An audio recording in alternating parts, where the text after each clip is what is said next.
was the first Negro to show up at Central High School the day that the federal court ordered it integrated. He was followed in front of the school by an angry crowd, many of them shouting epithets at her. 1957, Alabama. In the United States, black Americans are challenging racial segregation. They're physically attacked and defied by Southern politicians. All the people of the South are in favor of segregation. And Supreme Court or no Supreme Court, we are going to maintain segregated schools down in Dixie. 1957, South Africa. Segregation is being extended by a white minority government afraid of being swamped. Do you think that the South African government's racial policy is right? I really do, because we cannot mix with the lower nations at the moment, unless they are cultivated and educated and so on. Do you feel yourself that the white minority can continue to maintain their position? Most decidedly. Most decidedly. Forever? Forever. This is the story of the fight for equal rights in two different countries. In both South Africa and the southern states of America, black men and women faced segregation that was backed by the force of law. The circumstances were very different, but in both countries, change only came after ordinary people took their protest onto the streets.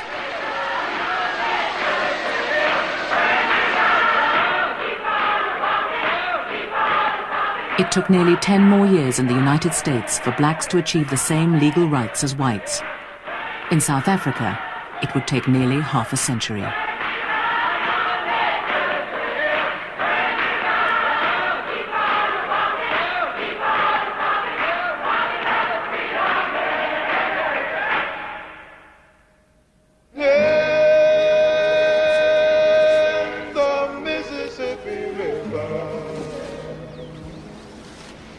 In the land of the free, slavery had been ended 90 years before, and the United States Constitution promised equality before the law.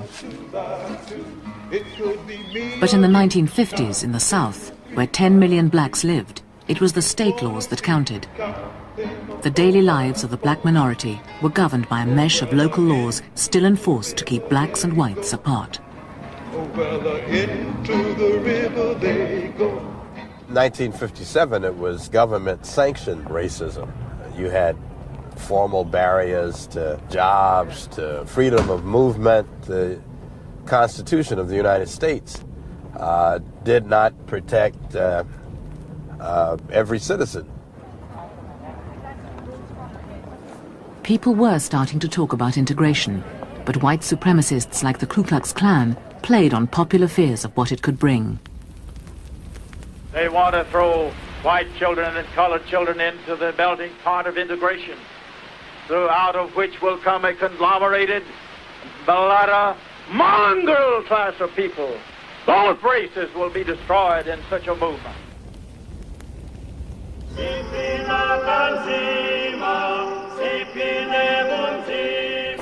The 13 million black South Africans were the majority, but they had few rights in their own country.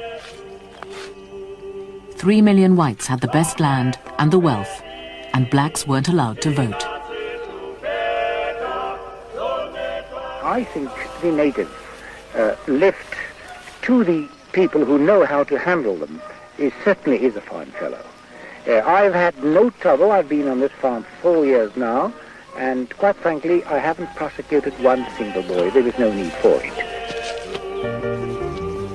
Black South Africans kept the farms and factories going, but the growing number of blacks in the cities was feared and resented by the whites.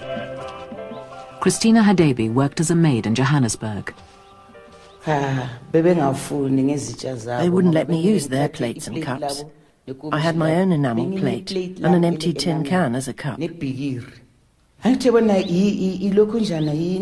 was a dog's kennel out at the back, and my dishes were put next to the dog. It was as though I was a dog myself. They treated the dog better than a black person. As a black, you were the scum of the earth. You worked for these people. You cooked for them. They ate your food. But they despised you.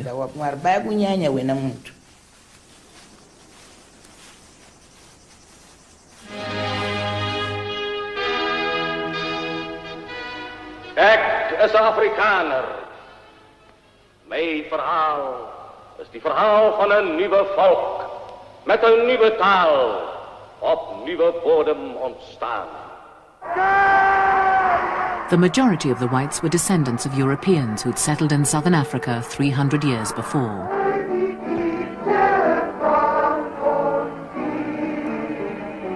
The Afrikaners had their own language, their own political party, and their own church, which taught that white superiority and rule over blacks was the will of God.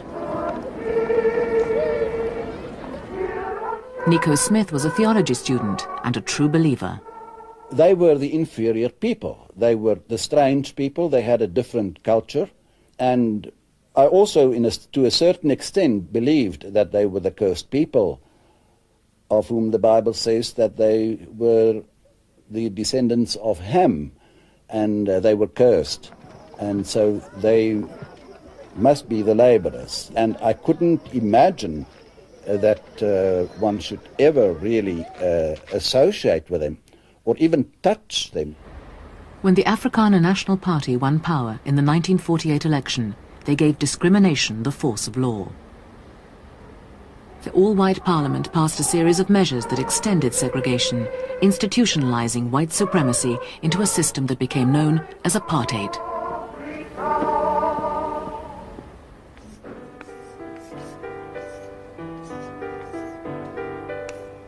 In 1957, while segregation was being extended in South Africa, it was starting to come under attack in the United States.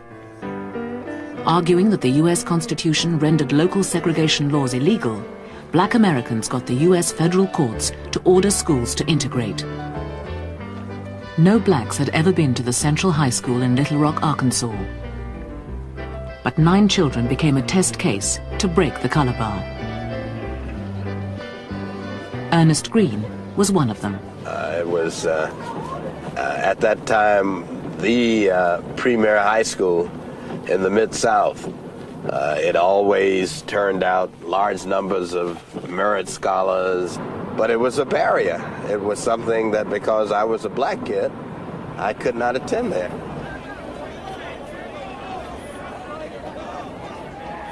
At first, the state governor used local reservists, the National Guard, to keep the children from setting foot in a whites-only school.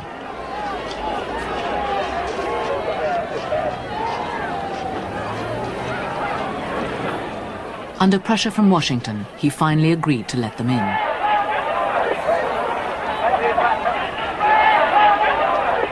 We've just got a report here on this end that the students are in. That's right. But when the white crowd waiting outside threatened to turn into a lynch mob, the children had to be evacuated to safety.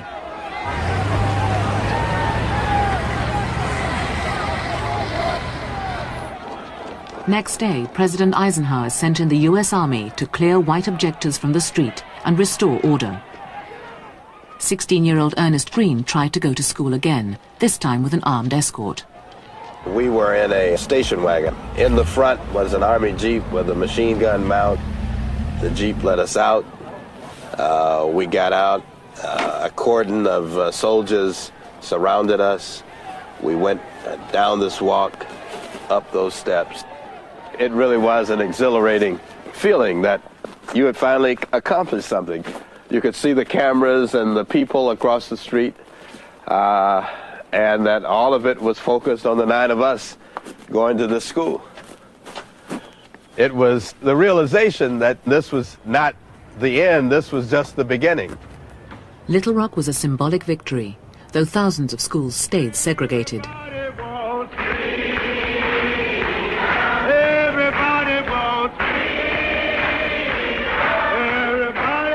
As the civil rights movement spread across the country, it showed how mass action could succeed where court orders on their own had failed. Black Americans found they could start to change things when they joined together to boycott shops or employers who discriminated. At whites-only restaurants, they adopted sit-in tactics. In Tennessee, Bernard Lafayette was one of the protesters. And would take seats quietly at the lunch counter. You would not say anything to anybody, but sit there until you asked to be served. There was the waitress who was very panicky, walking up and down and very confused about what to do, and very clear that she was not going to serve us. I'm sorry, our management does not allow us to serve niggers in here. Then there were these fellows with the ducktail haircuts, and they were walking behind us, so they would make cat calls. They would say, "What are you doing in here, jungle bunnies? You know, get out of here. You're not going to get served in here." And we sat at the counters, and I was praying when this lady, white lady, came and she put her cigarette out on my arm. So I calmed myself down. While I was calming down, she lit the rest of her matches and pulled my poncho out and dropped the lighted matches down my back. Paul LaPrade was pulled off the seat of the lunch counter, and he was kicked and beaten on the floor. And so they decided they were going to make an example out of him because he was white. I'm so glad. The police arrested the students who hadn't fought back, not their attackers. But the movement carried on. Within months, 50,000 had joined sit-in protests in 112 cities. In 1961, campaigners turned to the long-distance bus lines. Seats on the buses were segregated, like the waiting rooms. But volunteers calling themselves Freedom Riders ignored the rules and sat together. One bus was firebombed by whites. But groups of young protesters kept on traveling on the buses, including Jim Swerg. I was going to sit in the front of the bus with Paul Brooks. Paul sat by the window, I sat by the aisle. The rest of the blacks and one white girl who went on, Celine McCullum, were going to sit in the back. When the Freedom Riders crossed Alabama, Floyd Mann was in charge of state police and tried to give them protection. We had placed 16 state trooper cars in front of those buses and 16 state trooper cars behind them. We also had an air reconnaissance flying over those buses just in case they'd put up something at bridges or what have you and tried to sabotage those buses.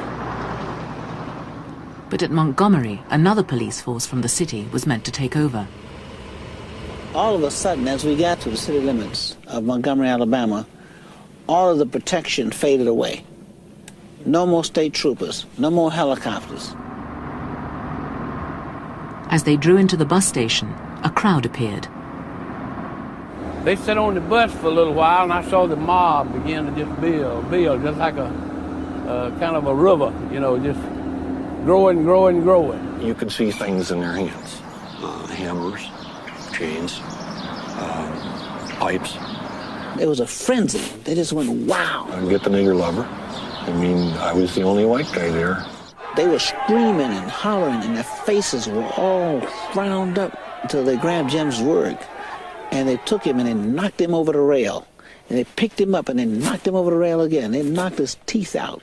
I remember getting kicked in the spine and hearing my back crack and the pain. And I passed out again, and I woke up, and I was again in a moving vehicle with some very southern-sounding whites, and I figured I'm off to get lynched. We're dedicated to this. We'll take hitting, we'll take beating. We're willing to accept death.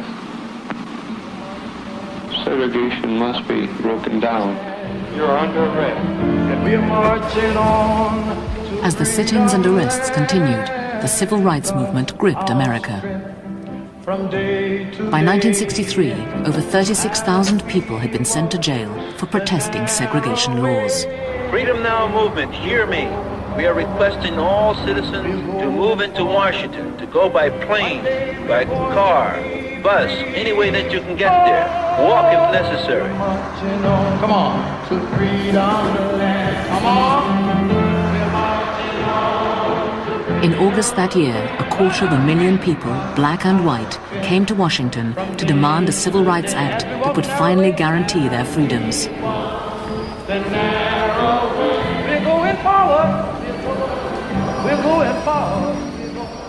Martin Luther King spoke from the Lincoln Memorial. I have a dream. My poor little children will one day live in a nation where they will not be judged by the color of their skin, but by the content of their character. I have a dream today.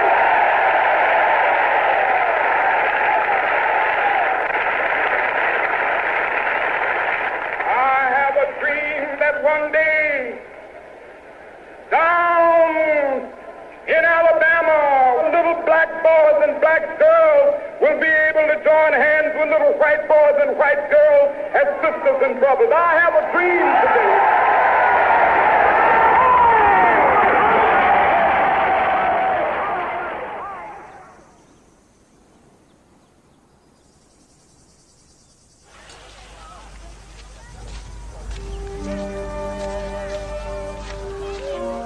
In South Africa, the white government was working steadily towards another dream. An apparatus of racial control on a scale not seen since Nazi Germany was being honed and finessed. Mr. White, just what does this policy of apartheid mean in practice in terms of the everyday life of the people? You know, I think we put it this way, that apartheid is intended to keep the races apart in all sorts of ways. Residentially, you have already have big native locations, residential segregation. Under the Group Areas Act, the attempt is now to separate out your Cape-coloured people, your mixed bloods, your Indian group, your African group, so that they're all residentially apart. This is apartheid, the state of being apart. To make sure the races kept apart, everyone was required to register their origins. Sex and marriage between races was made illegal, and complex rules classified people who already had mixed blood. White plus white gives white. But white plus anything else cannot give white. It can only give colored. Black plus black gives black, but black plus colored gives colored. Justina Koa was a hospital nurse. Where I started as a student nurse, one side was for the whites and the other side was for the blacks. White patients separately, white nurses and white doctors. And then this other side, it was black nurses, black patients. The white patients got the best of everything, from medicine, treatment, types of operations and everything. There was no communication whatsoever with the white side of the hospital. We did not know what was happening on the other side. It was a separate development altogether, as if it's a Berlin Wall. There were strict rules on blood transfusions. There was no way whereby a European would get blood from a black donor, because the very relatives, the patient's relatives, when they look at the bottle and they see that, goodness me, the donor is a black, a baboon, a native, oh no, and then it will cause a lot of row. As part of the effort to confirm black Africans in their subservient role, black schools were given a new syllabus. Under the Bantu Education Act, they were to concentrate on practical household skills. What is the use of teaching a Bantu child mathematics? Asked the Native Affairs Minister. John Carney went to school in New Brighton. All the other information about the outside world was extracted like a tooth out of our education system. What was left was a skewed sense of an education which prepared us to be good servants and nothing else. What is it? It is a piece of soap. Altogether, what is it? It is a piece of soap. You say, I want to be a teacher, I want to be a lawyer, I want to be a doctor, I want to be an architect. And your parents would say, those are dreams for white children.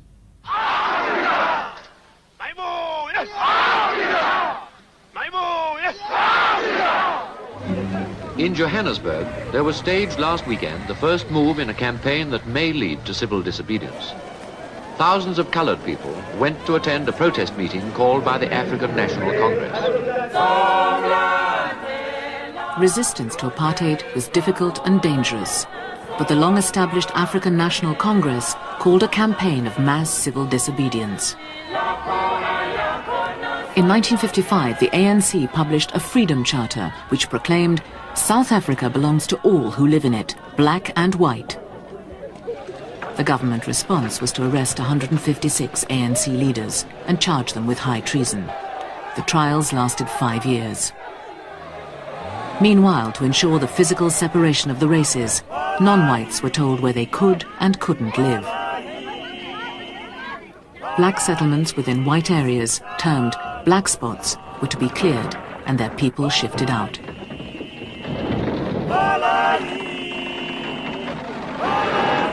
In the heart of Johannesburg, places like Sapphire Town, which for years had been a threat to the public health and safety, were tackled with vigor and energy.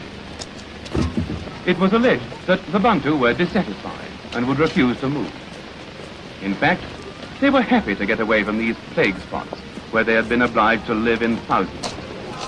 But the song they sang showed how they really felt. Christina Hadebe lived in Sapphire Town. We sang this song to let them know we didn't want to move. We all stood together before we got into the trucks. The Boers surrounded us. They were armed. We said, we don't want to go to Meadowlands. We want to stay here in Sapphire Town. But they forced us into the trucks at gunpoint. There was no choice. Lorries transport the rejoicing Bantu whose hearts are filled with happy expectation. They're on their way to a new home, Meadowland, where one can breathe freely.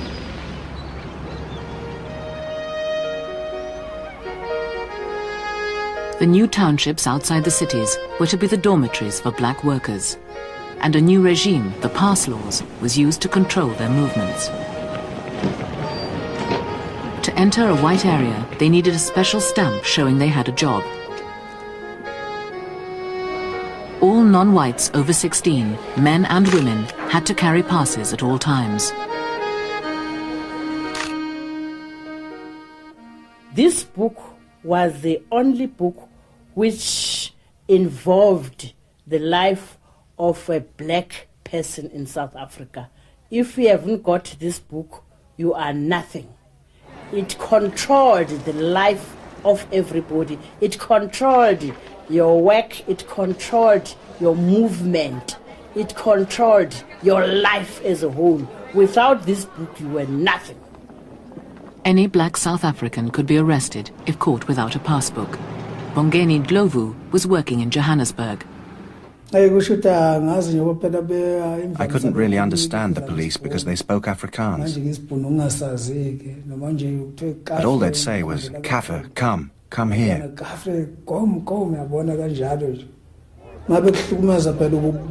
They used to manhandle you and tell you you aren't wanted here. And they'd slap you, grab you by the scruff of the neck. Then they'd just throw you in the police van. The way they used to arrest us was very brutal. In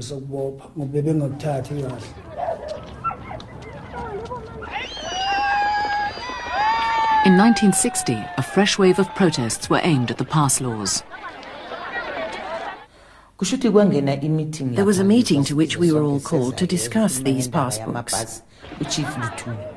Chief Lutuli said they must be burned because we don't want these passbooks. The whites don't carry them, so why should we always have to? We should be like the Boers, the white people, and not carry passes.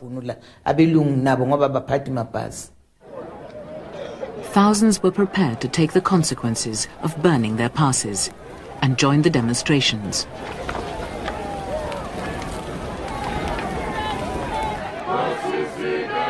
The Pan-African Congress, a breakaway group from the ANC, planned a mass meeting against the pass laws in March 1960 in a township called Sharpeville. What happened next tested the limits of peaceful protest. So we went down to the pass office. As we stood there, everybody was pouring in from the township. Children, women, kids, you know. We were singing songs of African, Africa, singing, waiting for the reply. People dancing there, you know, enjoying. They were all happy, these people. The crowd of around 15,000 surrounded a police station under the command of Colonel Pienaar. The police got nervous. The police were standing outside when Captain Pienaar raised his baton. Some men were standing next to their armoured cars. Then they got in and closed the hatches. There was another line of police in front of the armoured cars. They had their rifles at the ready. He dropped his baton and they shot us.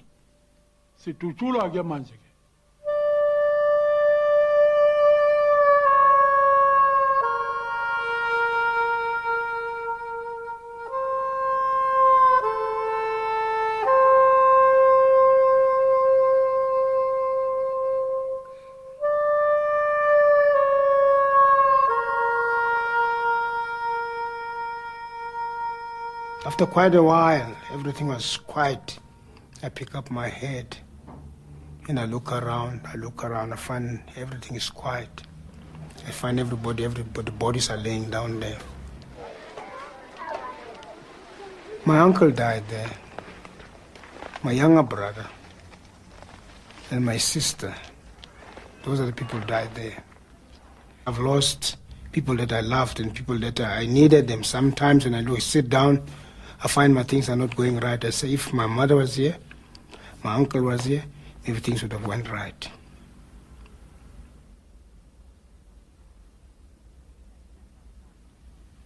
"67 died that afternoon. Most of them were shot in the back.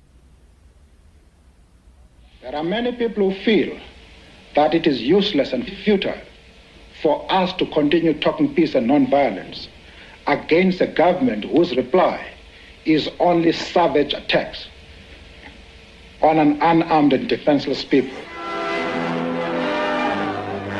Demonstrations against the government by Africans continue on an increasing scale, despite the decree of a state of emergency and the arrest of hundreds of leaders of the opposition. In response to Sharpeville, protests broke out across the country. Convinced that non-violent demonstrations could achieve nothing, a wing of the ANC, led by Nelson Mandela, began a sabotage campaign. But like the non-violent protests, the tactics failed. Mandela was arrested in 1962 and later in 1964 sentenced to life imprisonment on Robben Island. Mandela had declared in court, "I planned sabotage because all lawful methods of opposition were closed. I have cherished the ideal of democratic society with equal opportunity for all. That is an ideal," he said, "for which I am prepared to die." And outside the Pretoria court, Nelson Mandela's wife stood with the crowd around her singing the African freedom song. I shall never lose hope, and my people shall never lose hope. In fact, we expect that the work will go on.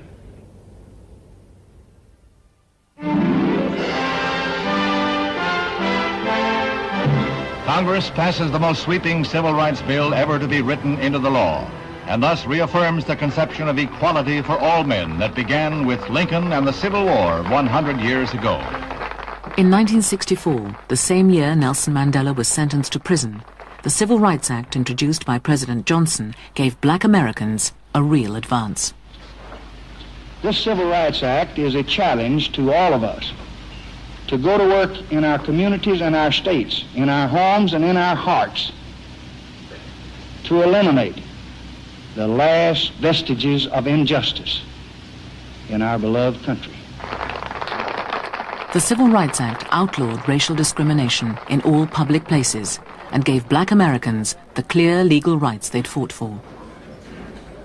But their very success provoked a final stand by Southern whites.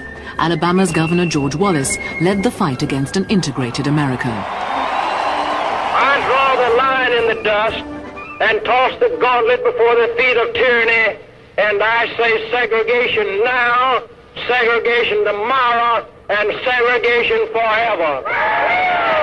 When Governor Wallace stood in the door down at the University of Alabama, and he said segregation today, segregation tomorrow, and segregation now on, from now on, I said, no, sir. I said, you mistaken. It will not be segregation from now on. The last great civil rights struggle in the South was waged to get all black Americans the right to vote. They had it in theory, but in countless southern towns, local registrars refused to put them on the voting roll. Every time you would go down there, they would make you come back next month, come back in 2 months' time, or you may have to come back next year. And they intimidated us so much so, until some people just wouldn't go back. In Alabama, only 10% of the black Americans were actually registered.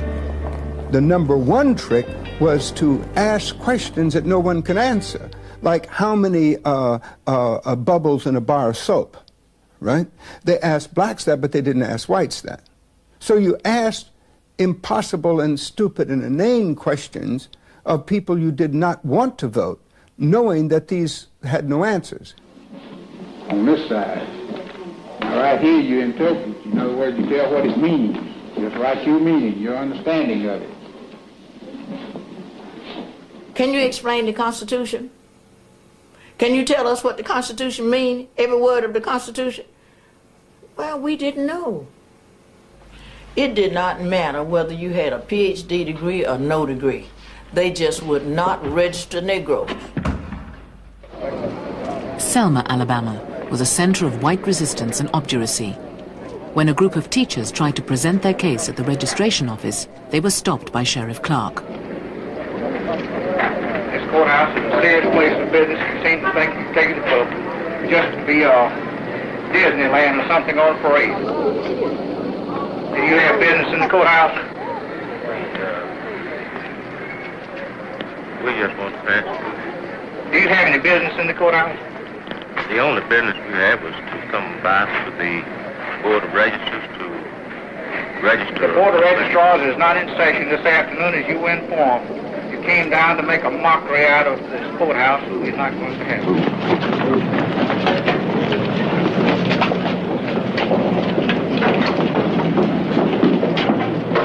The group was led by C.T. Vivian. If we're wrong, why don't you arrest us? Why don't you get out in front of the camera and go on? It's not a matter of being in front of the camera. It's a matter of facing your sheriff and facing your judge. We're willing to be beaten for democracy. The idea was to beat people down, beat them away, destroy them physically, destroy their right to even work in a town if they had the courage to even try to register to vote. And you misuse democracy in the street. You beat people bloody in order that they will not have the privilege to vote. No, you don't have to beat us. Get out of here. The act by Sheriff Clark was the normal act of the South. This is the kind of violation of the Constitution, the violation of the court order, the violation of decent citizenship. You can turn your back on me, but you cannot turn your back upon the idea of justice. You can turn your back now and you can keep the club in your hand, but you cannot beat down justice. And we will register to vote because as citizens of these United States, we have the right to do it. To protest the continuing voting violations, a march was organized from Selma to the state capital of Montgomery. You are ordered to disperse, go home, or go to your church. This march will not continue. It was stopped by the police on the bridge out of the city.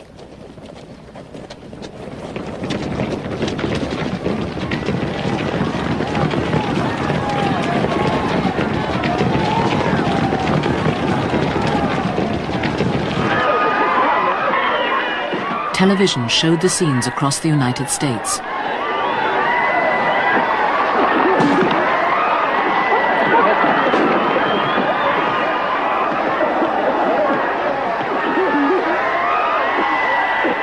You see, as soon as people could see the faces, as soon as they could see what we were doing and what we were about, and understand that, so that it couldn't be lost in a plethora of words in the daily newspaper, right?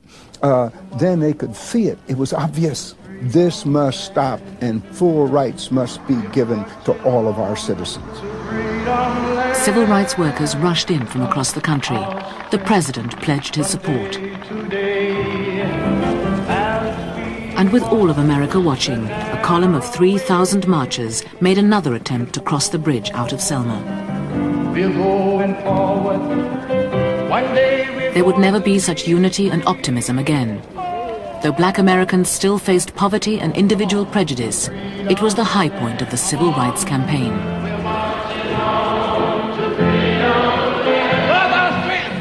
A new act was rushed through Congress, guaranteeing the right to vote. Within 10 years, the number of registered black voters trebled to 3 million. We're going forward. We're going forward. One day we're going to be free.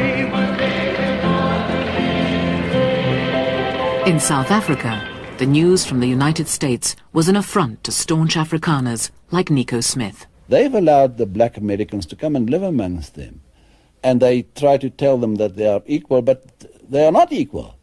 So they should have separated them and give them their own part of the country where they can live and where they can develop.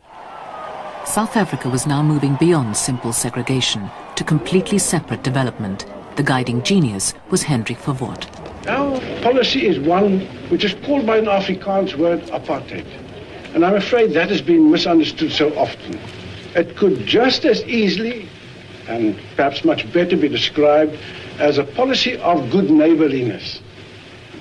Accepting that there are differences between people. But while these differences exist, and you have to acknowledge them, at the same time, you can live together, aid one another, but that it can best be done when you act as good neighbors always do. In meticulous detail, the South African government devised a new racial map in which good neighbors would have as little to do with each other as possible. From the 1960s, the entire black population was allocated to one of 8 so-called tribal homelands. Each was to have its own citizenship and, eventually, its own independence. The homelands covered 13% of South Africa. The remaining 87% was for the whites. To complete the grand design, over 3.5 million South Africans were forcibly relocated.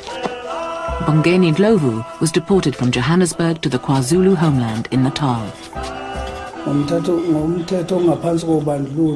I can't say how we were meant to survive under the apartheid laws. My family lived a miserable life. My wife would often have to go to neighbors' houses to ask for food, and then I wouldn't eat, because otherwise there wouldn't be enough for the children.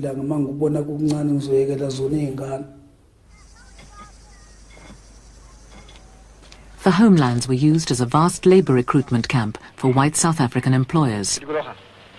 What has he got to offer? He's got his labor to offer. If he doesn't work for the European, then obviously he will die of famine in his reserve. But it wasn't easy to get off the reserves. Africans had to have an official job permit to go and work in white areas.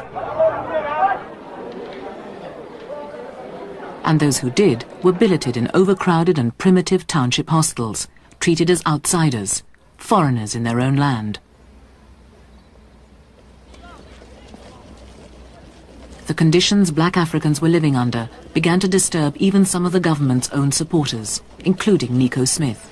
So much so that he left the National Party and began to speak out in opposition. For instance, in the Black Township, I was shocked because there was nothing.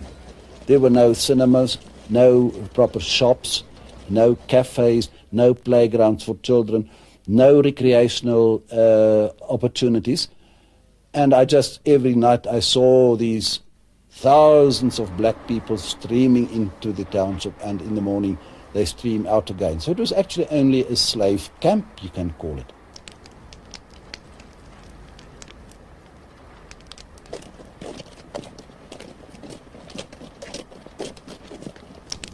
With any political activity for blacks now banned, one of the few outlets for open protest was the theatre. A play called Sizwe Banzia's Dead was a landmark. John Carney was one of the actors. There was so much confidence in the state and the white community that the situation of the black people is solved once and for all. It was at that time that Sizwe Banzi exploded on the stages of township halls, community halls, church halls, classrooms, and some private white little spaces within the cities, that suddenly there was a fever again. You know what, Sizwe? If I were to tell you the troubles they gave me, before they could put the right stamp in my book, Born in this town. The troubles they gave me before I could get a job to stay alive, born in this area. The hell I went through before they could give me this two-roomed house, born in this country. Jesus Christ, we start screaming the whole bloody night. Why is there so much trouble, Mr. Buntu?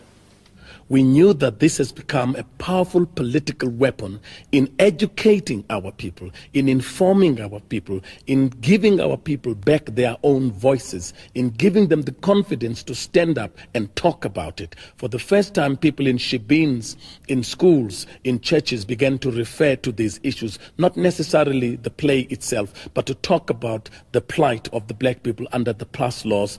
Next time that bloody white man calls you a boy, don't run up to him and lick his ass like we all do. Turn back and face him. White man, I'm a man, not a boy.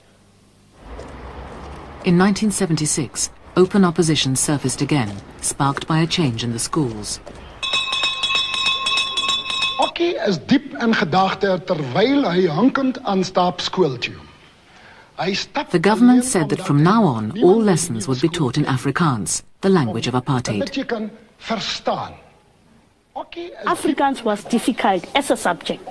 So we couldn't imagine having to do subjects like history, to be converted to geschiedenis, and mathematics, wiskunde, and all what have you. So we had to indicate that we don't want Afrikaans. And initially, our aim was not to destroy. The aim was a peaceful demonstration. In June 1976, thousands of schoolchildren took to the streets of Soweto. The new wave of opposition was led by the young.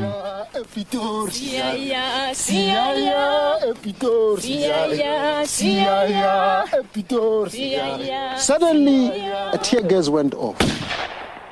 We didn't understand what was tear gas. As we were retreating, trying to resist, tempers fled and we started throwing stones to the police.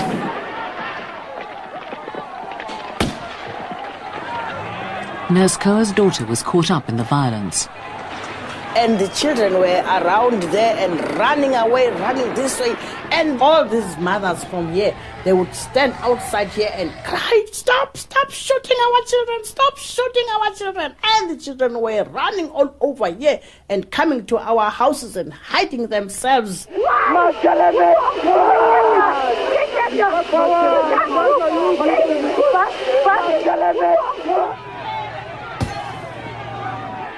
We went on burning properties, everything that was owned by whites in the township.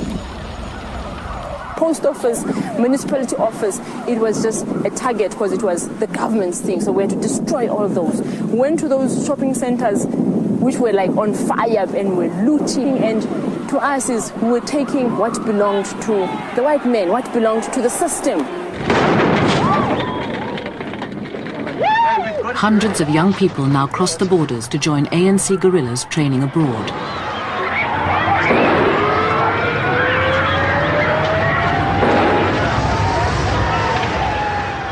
Those who stayed followed the ANC instructions to make the country ungovernable. And a new mass movement, the United Democratic Front, kept up the pressure for the release of a leader the young had never seen.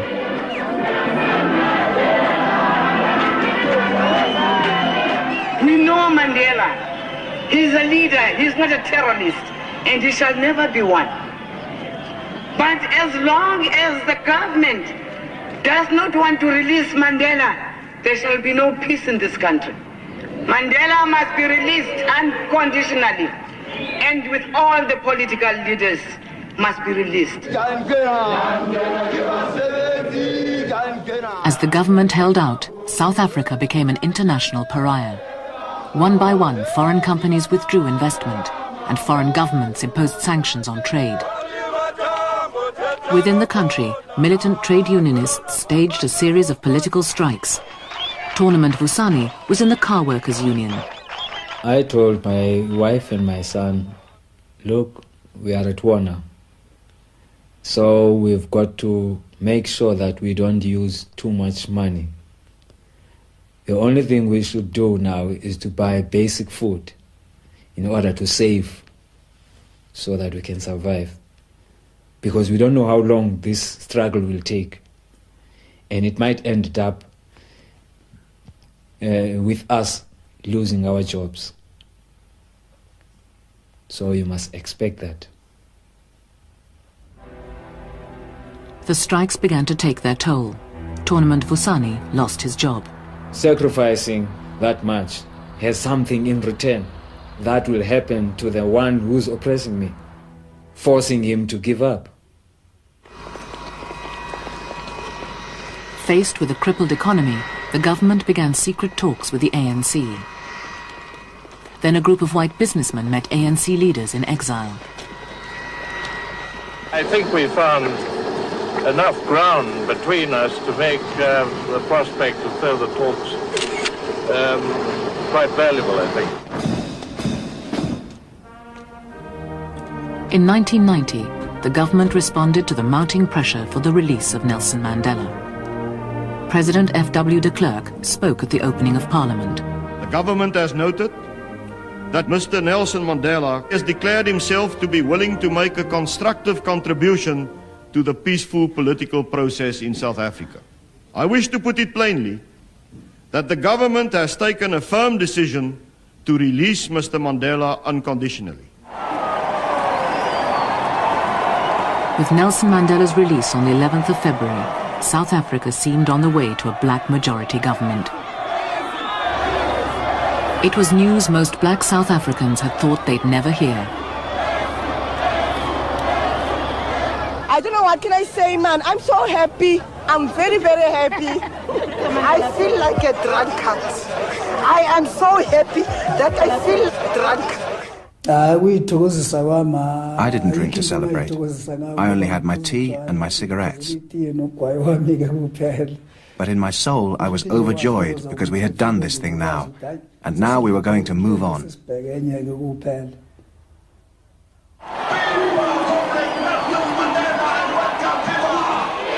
In Soweto, Mandela acknowledged the part South Africans had played. It is not the kings and generals that make history, but the masses of the people. Ahead lay 4 more years of division between blacks themselves and between the ANC and the government as they wrangled over the transfer of power. Ladies and gentlemen, we are now going to demonstrate to you how to go about with voting. When an election date was finally set, people who'd never had democracy had to be taught how to vote. Excuse me, how can we vote when we have no democracy? This is a ballot box. My sister here is going to demonstrate for us. Any ballot paper without an official stamp is not valid. Fold your ballot paper so that it fits into the ballot box.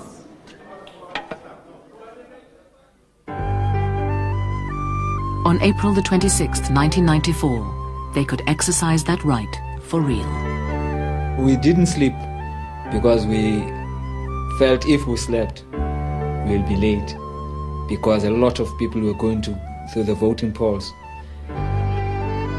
When I woke up at about 4 o'clock, we saw about 3 long queues. We couldn't even know where they were ending.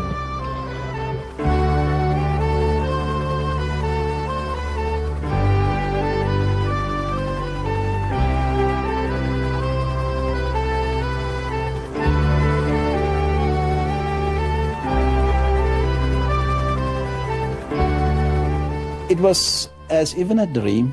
I couldn't believe it, that it has become possible. I thought that these whites will never be willing to stand in one queue with black people. We were so used to it. Blacks and whites stand in different queues. Now all of a sudden we were in the same queue. And I thought for so long that it looked as if it was impossible. And now the impossible has become a reality.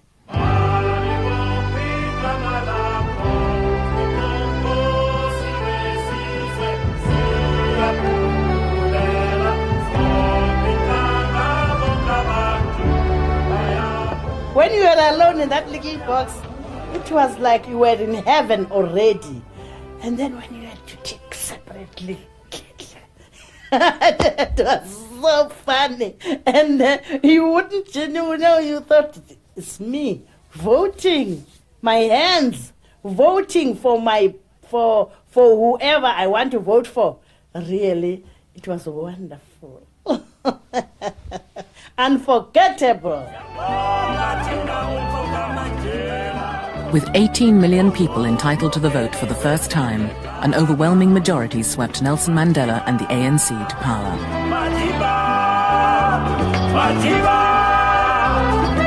All South Africans now had equal rights.